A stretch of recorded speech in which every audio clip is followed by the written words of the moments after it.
दिशा सालेंचा postmortem report आला त्यामध्ये म्हटलं की नाही, त्याच्याबद्दल माझ्याकडे काही माहिती नाहीये. झाला नाही म्हटलेलं आहे. नाही ऐका, ह्या नाही विषय कसाही असला तरी ज्या विषयाशी माझा संबंध नाही आणि ज्याच्या माझ्याकडे काही माहिती नाही त्या विषयात मी बोलत नाही. तुम्ही सौगाते मोदीवरती बोला, सौगाते सत्तेवरती बोला. सौगाते मोदी के तहत 32 लाख परिवार तक, अल्पसंख्यक परिवार तक भारतीय जनता पार्टी पहुंचने की शुरुआत उन्होंने कर दी है, क्या कहना है? अभी जैसे मैंने कहा कि अभी भाजपा ने एक बार ऐलान करना चाहिए कि उन्होंने हिंदुत्व को आखिर छोड़ ही दिया. फिर इतने दिन इतने सालों तक जो हिंदू मुस्लिम उन्होंने लड़ाई और कुछ लोगों की तो जान भी गई, बुलडोजर चलाए गए, तो उनके घर पर ये सौगात लेके कौन जाने वाला है ये भी उन्होंने वो भी जाहिर करना चाहिए. प्रकाश आंबेडकर ने कहा है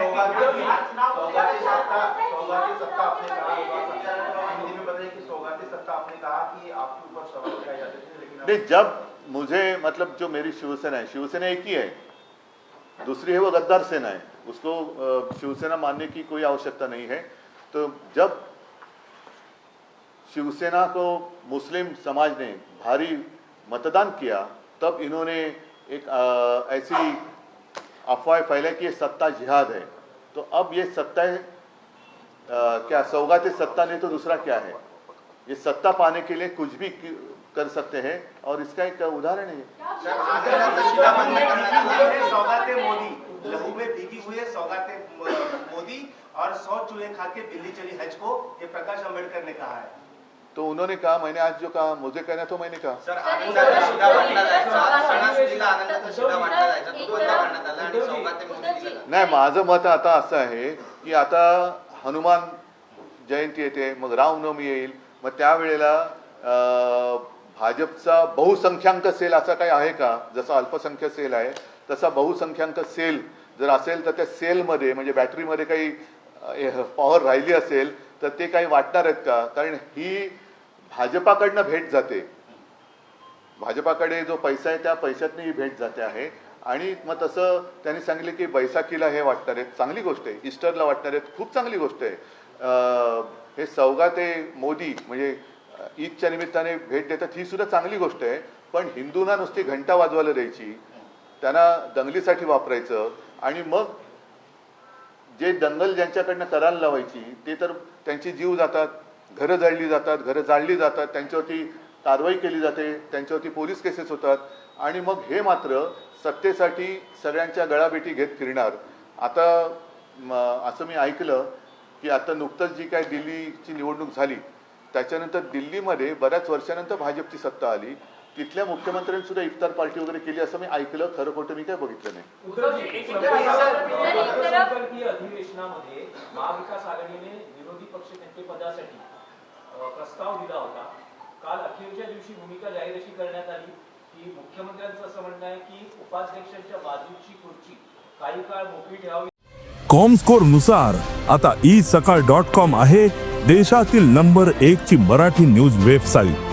प्रत्येक अपडेटसाठी isakal.com ला नक्की भेट द्या. आणि विधानसभा अध्यक्ष जो निर्णय देतील तो आम्हाला मान्य असेल. म्हणजेच अध्यक्ष असं म्हणताय की या प्रकरणामध्ये मी घाई करणार नाही. म्हणजेच काय की याला सत्तेचा माज म्हणतात. राज्यपाल महोदयांना विरोधी पक्ष जाऊन का भेटला की जेव्हा महामहिम राज्यपाल भाषण करतात तेव्हा त्यांच्या भाषणामध्ये माझं सरकार हा एक उल्लेख असतो. आता तुमचं सरकार हे जनतेचा आवाज कसा दाबता आहे हे त्यावेळेला विरोधी पक्षाचे आमचे सदस्य जाऊन त्यांना सांगून आलेत. आता राज्यपाल महोदय काय भूमिका घेत आहेत, कारण ह्यांची भूमिका तर आम्ही बघितली. राज्यपाल पूर्वीचे असते तर काय प्रश्नच नव्हता, काय आम्ही अपेक्षा कोणाकडनं करायची. पण नवीन राज्यपाल आलेत आणि त्यांनी सुद्धा एक चांगला प्रतिसाद दिला. निदान एक चांगला सुसंस्कृत माणूस आहे, त्यांच्याकडनं आम्हाला अपेक्षा आहे राज्यपाल महोदयांनी याच्यात आता हस्तक्षेप केला पाहिजे की जसं एखादी जागा लोकप्रतिनिधीशिवाय 6 महिन्यापेक्षा जास्त रिक्त राहू शकत नाही, तिकडे निवडणूक घ्यावी लागते, तसं विरोधी पक्ष नेता हे सुद्धा पद किती काळ तुम्ही रिकामं ठेवू शकता, हा एक विषय आहे ना. आणि असं कुठेही कालच संविधानावरती चर्चा झाली तर विरोधी पक्ष नेता हे संविधान आहे ना, संविधानात्मक पद आहे ना का नाहीये? तर त्याच्यामध्ये असं कुठेही लिहिलेलं नाहीये की त्याच्यात काय अटी तटी शर्ती किंवा कायदा नियम असं काही नाहीये. विरोधी पक्ष नेता हा असायला पाहिजे आणि यापूर्वीचे दाखले सुद्धा आहेत.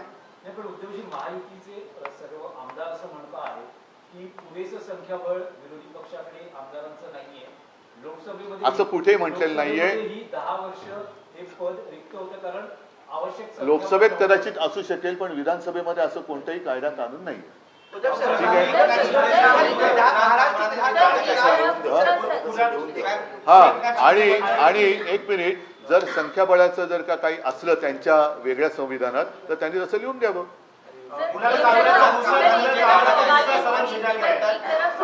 सौगात सत्ता. हाँ और दूसरी तरफ कह रहे हैं कि मुसलमानों को सड़क पर नमाज नहीं पढ़ना है यूपी में, वही चीज महाराष्ट्र में भी लागू करें, तो दो तरह की स्थिति है, क्या कहेंगे इस पर आप? इसलिए तो मैंने कहा ना, एक तो उन्होंने जाहिर करना चाहिए कि उन्होंने आखिर हिंदुत्व छोड़ ही दिया, और नहीं तो ये सब नौटंकी है. ये तो नौटंकी है, सिर्फ सत्ता हासिल करने के लिए. जैसे अभी बिहार की इलेक्शन आ रही है, उनके साथ नीतीश कुमार है, तो क्या जवाब देंगे वो? नीतीश वहाँ बिहार में करके दिखाओ ना. एक तो उनको आप सौगात दे दो, नहीं तो बिहार में भी कहो कि हम नमाज नहीं पढ़ने की, कुछ तो करो. खाने की दाढ़ी लाने के बाद अब निर्मला सीतारामन पर कटाक्ष किया है कोणी? कामरा ने, और उसको दूसरा समन भेजा गया मुंबई पुलिस द्वारा. बघा, आता मी काय त्याचं वकीलपत्र इकडे घेऊन बसलो नाहीये. जे त्यांनी केलं, मला जे बोलायचं ते मी बोललेलं आहे.